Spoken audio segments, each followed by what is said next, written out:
In this video, we break down the most important stock valuation ratios used by legendary investor Peter Lynch.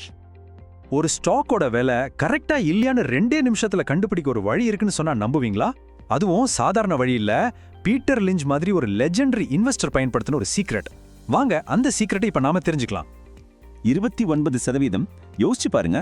இதுதான் Peter lynch ஃபிடெலிட்டி Magellan ஃபண்டை manage பண்ணும்போது தொடர்ந்து 13 வருஷம், ஆமாங்க 13 வருஷம் வருஷம் சம்பாதிச்ச சராசரி ரிட்டர்ன். சும்மாவா? இவரோட டெக்னிக்கை நாம கத்துக்க இதுவே ஒரு பெரிய காரணம் இல்லையா? சரி, இவ்ளோ பெரிய வெற்றி அவர் எப்படி அடைஞ்சாரு? மத்தவங்க கண்ணுல படுறதுக்கு முன்னாடியே அந்த அண்டர் வேல்யூட் ஸ்டாக்ஸை எப்படி கரெக்டா கண்டுபிடிச்சாரு? அதுக்கு பின்னாடி ஒரு ரகசியம் இருக்கு. வாங்க அந்த ரகசியத்துக்குள்ள நாம இப்போ போகலாம். முதலீட்டுல ஒரு ஸ்டாக்கை மதிப்பிட நம்ம எல்லாருமே பொதுவா ஒரு ரேஷியோவை யூஸ் பண்ணுவோம். அது ஒரு நல்ல ஸ்டார்டிங் பாயிண்ட் தான். ஆனா அதுல ஒரு பெரிய பிரச்சனை இருக்கு. அதை முதல்ல நம்ம புரிஞ்சுக்கிட்டாதான் பீட்டர் லிஞ்சோட புத்திசாலித்தனம் புரியும். அதுதான் இந்த விலை சம்பாத்திய விகிதம், அதாவது PE ரேஷியோ. ரொம்ப சிம்பிளா சொல்லணும்னா, ஒரு கம்பெனி சம்பாதிக்கிற ஒவ்வொரு ரூபாய்க்கும் நீங்க எவ்வளோ விலை கொடுக்க தயாரா இருக்கீங்கன்னு காட்டுற ஒரு நம்பர் தான் இது. இதோட ஃபார்முலா ரொம்ப சிம்பிள். அந்த ஸ்டாக்கோட இப்போதைய விலைய அதோட ஒரு ஷேருக்கான சம்பாத்தியம், அதாவது ஏர்னிங்ஸ் பெர் ஷேரால வகுக்கணும். அவ்வளவுதான். இப்ப இந்த உதாரணத்தை பாருங்க. கம்பெனி ஏவோட PE 10, கம்பெனி பியோட PE 30. இதை பார்த்தோன்னே நமக்கு என்ன தோணும்? அட, கம்பெனி ஏ தான் ரொம்ப சீப்பா இருக்கு, அதை வாங்கலான்னு தோணும் இல்லையா? இதுதான் பெரும்பாலானவங்க செய்யற முதல் தப்பு. ஆனா இங்க தான் ஒரு ட்விஸ்ட் இருக்கு. ஒருவேளை கம்பெனி பி கம்பெனி ஏவை விட பல மடங்கு வேகமா வளர்ந்துட்டு இருந்தா என்ன ஆகும்? இங்க தான் PE ரேஷியோவோட பெரிய மைனஸ் பாயிண்டே இருக்கு. அது ஒரு கம்பெனியோட வளர்ச்சியை கணக்கிலே எடுத்துக்காது. அதனால தான் வெறும் PE மட்டும் பார்த்துட்டு வளர்ச்சியே இல்லாத மலிவான பங்குகள்ல போய் நிறைய பேர் மாட்டிக்கிறாங்க. இந்த வளர்ச்சிங்கிற புதிரை சரி செய்ய பீட்டர் லிஞ்ச் கொண்டு வந்த ஒரு அப்கிரேடு தான் PEG ரேஷியோ. இது PE ரேஷியோல இருக்கிற அந்த குறைய சரி செய்யுது. PEG அப்படின்னா price to earnings to growth. இது ஒரு கம்பெனியோட PE ரேஷியோவை அதோட வளர்ச்சி விகிதத்தோட ஒப்பிடுது. அதாவது விலை, சம்பாத்தியம் கூடவே வளர்ச்சி, இந்த மூணையும் ஒன்னா பார்க்க வைக்குது. இதோட ஃபார்முலாவும் ரொம்ப சிம்பிள். நாம கண்டுபிடிச்ச PE ரேஷியோவை அந்த கம்பெனியோட சம்பாத்திய வளர்ச்சி விகிதத்தால வகுக்கணும்.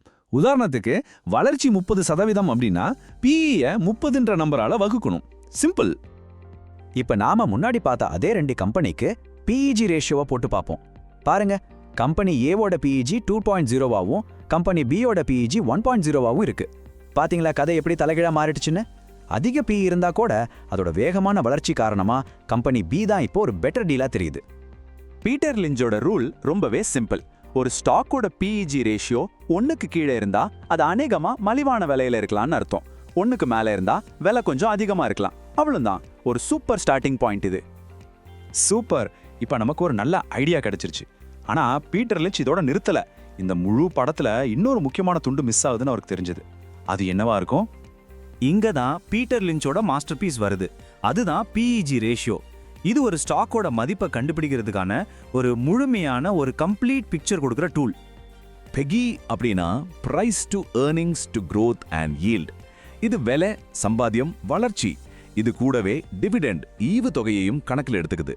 ஆமாங்க, அந்த மிஸ்ஸிங் பீஸ் டிவிடெண்ட் தான். இதோட ஃபார்முலாவை பாருங்க.